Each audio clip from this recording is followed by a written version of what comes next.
If you think you know how revenge stories go, how the bullied girl grows successful and returns to prove everyone wrong, wait until you hear what really happened. Because what began as a cruel joke turned into the moment that changed all of our lives. Stay with me. The ending, no one saw coming. The invitation sat on my kitchen counter for days, its gold lettering shimmering under the sunlight. Lincoln High School, Class of 2015 Reunion. To anyone else, it might have seemed nostalgic, sentimental even. But to me, it was like a scar reopening. High school had not just been difficult, it had been a battlefield where I fought alone. I was the girl who wore hand-me-downs, the girl who ate lunch in the library, the girl whose mother worked 3 jobs and whose father had left without a goodbye.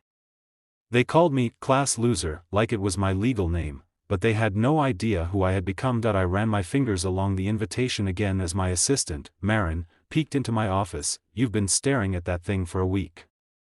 You finally going? I sighed. They didn't invite me to celebrate. They want a show. She raised a brow. Then give them one. Those words stuck to my mind like glue. Later that night, as I stood on the rooftop of my company's headquarters, my company, I watched the reflection of the city lights flicker across the windows. I wasn't the abandoned girl anymore. I wasn't the outcast scrubbing dishes after school. I wasn't the silent target of bored teenagers. That I was the founder of a tech firm that had shocked the market last year with a medical AI breakthrough. I was the girl who grew into someone they never expected, and maybe, just maybe, it was time to let them see it. When my helicopter pilot asked for the destination, I hesitated. The past or the future, revenge or closure, or maybe a mix of both. Lincoln High Gymnasium, I finally said, my voice steady. Let's go give them something to talk about. The night of the reunion arrived with the kind of crisp air that carried memories. As the helicopter blades sliced the sky above the old school, the crowd below scattered, hands shielding their faces from the wind. Dresses fluttered, hair whipped around, and someone actually dropped their drink. Who the hell is that?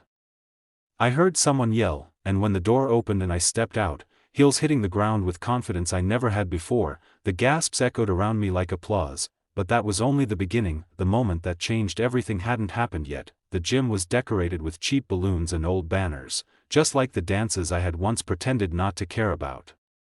Heads turned the moment I walked in. Some people squinted, unsure if they remembered me. Others recognized me instantly but wished they didn't. I saw the group that once ruled the school, the ones who made sure no one sat with me at lunch, the ones who hid my backpack, the ones who created a fake Instagram account just to mock my clothes. Their faces were priceless. Is that her? No way. She looks different. Like, expensive.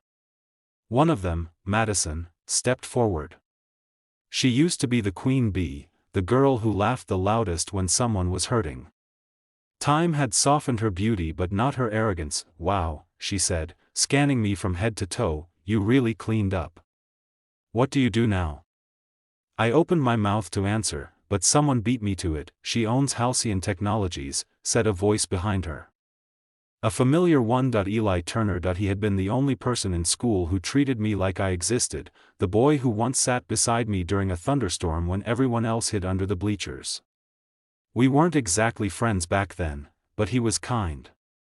And when you grew up with cruelty, kindness stuck to your memory like a flame in the dark. He walked toward me now, taller, confident, wearing the same quiet smile I remembered. You didn't tell them? He asked softly. I shrugged. Didn't see the point. His eyes warmed. I'm glad you came. Madison laughed awkwardly, pretending she wasn't shaken. Well, good for you. I mean, not everyone ends up successful. Some of us just enjoy life normally. I didn't respond. Some battles weren't worth fighting, but another moment was coming.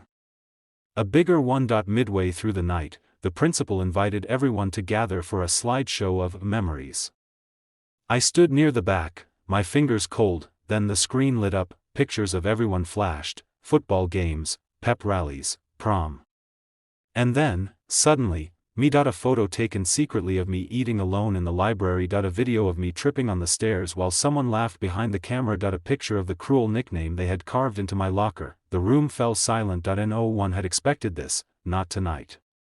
Not like this, someone whispered. Who added those? But I knew, the slideshow wasn't the school's doing. It was the group's old joke. A folder someone had uploaded and forgotten to remove. A lifetime of humiliation spilled across the screen like someone was peeling my scars open. My breath trembled.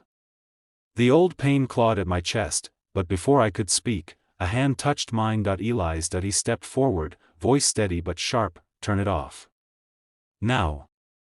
The projector clicked dark. Everyone watched him, stunned. He looked around the room, at the classmates who had laughed, the teachers who hadn't seen, the ones who pretended it wasn't happening. You all thought it was funny back then, he said.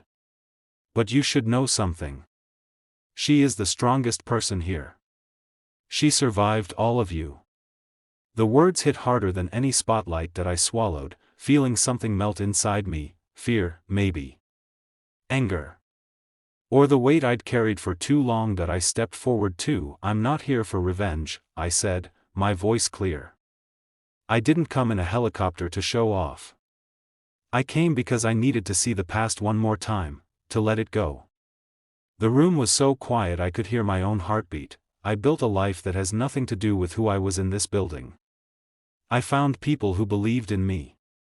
And I learned something important. What they call you isn't who you are. What they think of you isn't your destiny. I looked directly at the group who once mocked me. You don't get to define me anymore. And you never did. Something shifted in the room. A crack in the walls of old cruelty. Eli squeezed my hand gently, and for the first time in years, I felt free. When I turned to leave, others stepped aside, not out of fear, but respect. Someone even whispered, I'm sorry, and another said, I wish I'd spoken up. As I walked back toward the helicopter, the night wind warm against my face, I realized something profound. The real victory wasn't arriving in a helicopter. It was leaving with my dignity intact, no longer carrying the weight of people who had never mattered. And that's the message I want you, yes, you watching this, to remember. Your past may shape you, but it never owns you. Rise anyway, heal anyway, become anyway. And one day, they'll look up at the sky, shielding their eyes from the wind, wondering how the person they once underestimated learned to fly.